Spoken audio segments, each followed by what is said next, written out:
timer start automatically? When it stops flashing, it has technically started. If you want to start over, just press that again. Okay.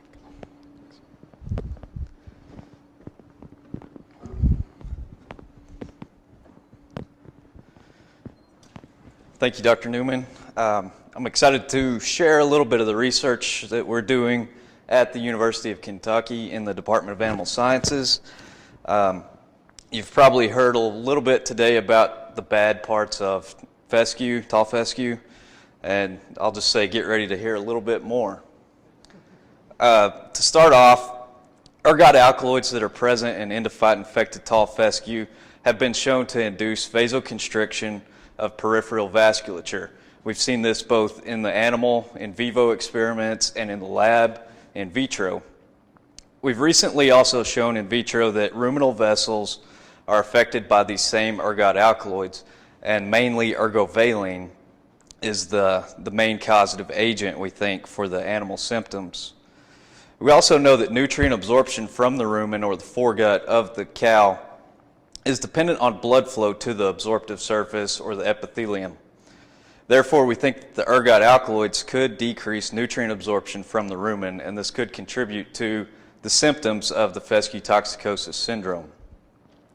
The objective here was to evaluate rumen epithelial blood flow and volatile fatty acid absorption from the washed rumen of steers fed either endophyte-infected or endophyte-free seed in the presence of differing levels of ergot alkaloids.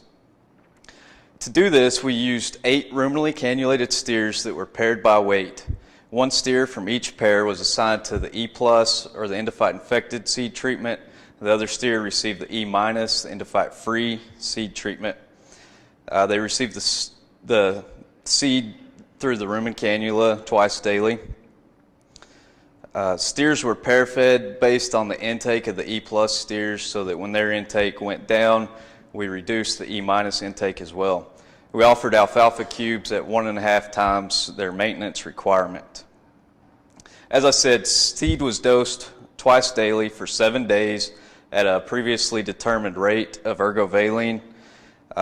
We then performed a washed rumen experiment on day 8. And this was done both at thermoneutral at a nice comfortable 70 degrees and also at heat stress conditions at a warm 90 degrees. The steers were then crossed over on their seed treatment and the experiment was repeated. As I said, after 7 days of feeding the seed and equilibrating to the ambient temperature, we performed a washed rumen experiment. This began at 7 a.m. by weighing the steers and placing a jugular catheter. We then collected a serum sample for prolactin analysis and a plasma sample for background deuterium oxide or heavy water. We then moved the steers to individual pens and removed the rumen contents, and we stored those in a hot water bath or a forced draft oven. The rumen was then rinsed with warm tap water followed by 3 rounds of saline rinses.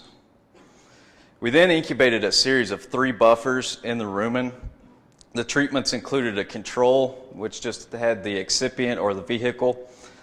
Then we had a 1X, which was a daily dose of ergovaline, and a 3X, which was 3 times the daily dose of ergovaline. It is important to note that the ergovaline for the washed rumen buffers was provided as an extract of Kentucky 31 tall fescue seed.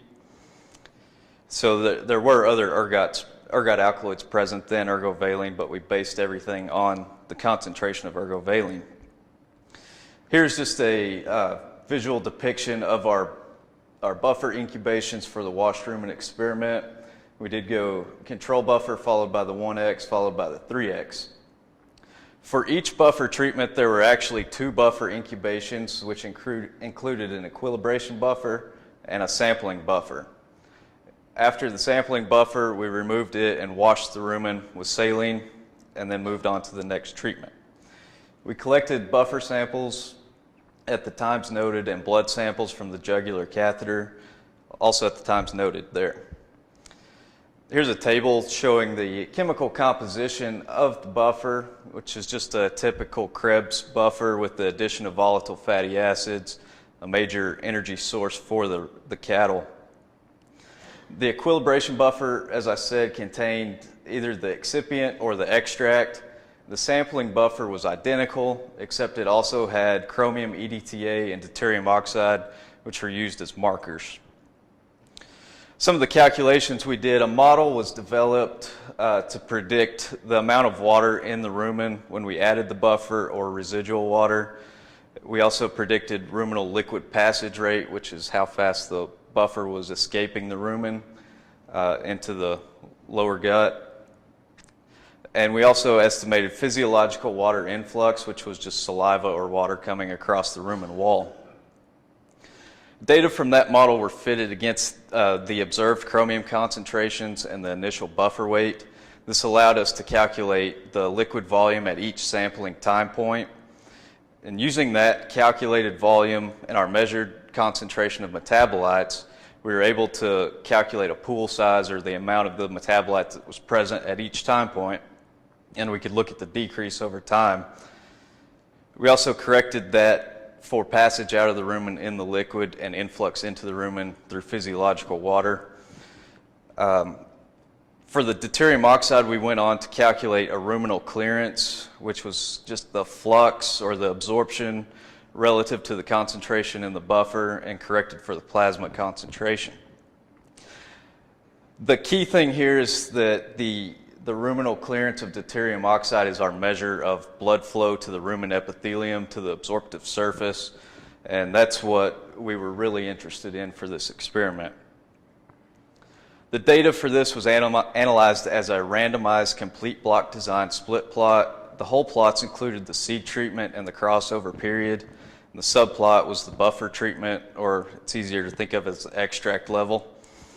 Thermoneutral and heat stress data were analyzed separately, and data are presented as LS means with standard error. As we move on to the results, we can take a look at feed intake on the y-axis. This is just simply a fraction of the net energy of maintenance requirement. And it's broken out from day 1 to day 7, and at thermoneutral and at heat stress. We saw a temperature by day interaction, which indicated that at heat stress intake was severely depressed, but at thermoneutral there was no effect of the seed treatment on feed intake. So we look at prolactin. This is at thermoneutral. On the y-axis is just the concentration.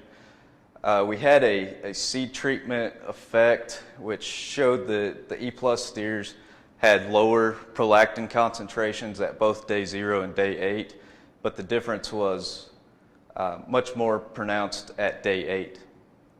At heat stress, it was slightly different. We saw a day effect where both groups of steers had lower prolactin concentrations at day 8 than at day 0. Moving on to the epithelial blood flow, again on the y-axis it's just blood flow to the absorptive surface, liters per hour, and it's broken out by seed treatment. If we'll take a look at the extract level 0, which is just the control buffer, we see that the E+ steers had about a 30% lower epithelial blood flow than the E- steers, and this is due solely to the seed treatment. Now when we added the extract into the buffer, we increased the concentration of the ergot alkaloids present there. We saw a large decrease in blood flow to the absorptive surface at both the 1X and the 3X, and in both groups of steers. And this is at thermoneutral. At heat stress, the data got a little fuzzier, but there was still a trend here for the E+ steers to be slightly lower than the E- steers during that control buffer incubation, and adding the extract in did cause a pretty severe reduction in epithelial blood flow. The nice thing with this model is we were also able to calculate and to measure the absorption of acetate, and this is at thermoneutral. This is just millimoles of acetate per hour. The interesting thing here, I believe, is that with the control buffer, there was no difference between the E+ and E- steers, but there was a 30% difference in blood flow. So somehow these E+ steers are able to absorb more acetate per unit of blood flow. When we added the extract, we saw a pretty large decrease in acetate absorption for both the E+ and E- steers. although there was a slight tendency for a seed effect, which indicated the difference might have been a little more pronounced for the E+ steers at thermoneutral. At heat stress, we saw the same basic trends for acetate absorption, where the extract had a large effect on acetate absorption. I didn't take the time didn't allow to show the other volatile fatty acids. We did measure it. They all kind of followed the same trend as what you saw for acetate. So to summarize, feeding the E+ tall fescue seed caused a large decrease in feed intake at heat stress. It also decreased rumen epithelial blood flow at thermoneutral, as seen in the control buffer, but there was no effect due simply to the seed on VFA absorption, which we think could indicate a difference in epithelial VFA metabolism. When we incubated the ergot alkaloids, or the extract in the washed rumen, we saw a decrease in epithelial blood flow and a decrease in VFA absorption. To our knowledge, this is the first demonstration that toxic tall fescue reduces both blood flow and nutrient absorption at the gut level. And it seems pretty clear that gut blood flow alterations can contribute to the fescue toxicosis syndrome. And with that, I'll take any questions that you might have.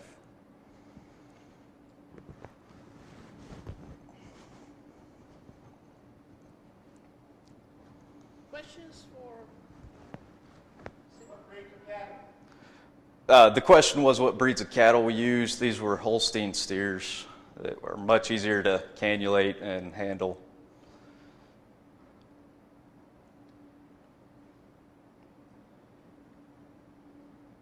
I have a question. What are some practical implications of your work? The question is, what are some of the practical implications of our work? The way I kind of think of it is it's just more demonstration that blood flow is the problem and the vasoconstrictive action of these alkaloids are the problem, and that perhaps we need to focus our research more on fixing that. And it just gives us more evidence of the mechanism of the disease to give us direction to fix it. How much effect do you think we have by washing the rumen and changing microbial population might have affected the levels of impact we have with the ecomedics on the blood flow? I'm not sure I understand. You wash the rumen of the cannulated ear. Yes, sir. You're removing a lot of the microbial population. How do you think that changing that microbial population affects your results? When we incubated the buffer, we removed the majority of it. There should be very little microbes present. We washed it pretty thoroughly. We can't remove it all. So that's one of the reasons we use the extract, so that in theory, the ergot alkaloids would be in solution and be available for absorption. That's obviously not the case when they're cattle grazing, and digestibility is a major factor, as well as microbial metabolism of ergovaline to the other less toxic alkaloids. So it's not a perfect model for the grazing. Yes, sir. Yes, you say whether the seed was ground or dead whole. It was ground. And would that have made a difference, do you think? I think so. One of the reasons we grind the seed is that we can't really feed it, palatability issues, and we can really control how much we are giving to the animals by feeding it or giving it through the rumen cannula. So grinding will have an issue on the availability of the alkaloids out of the seed, I believe.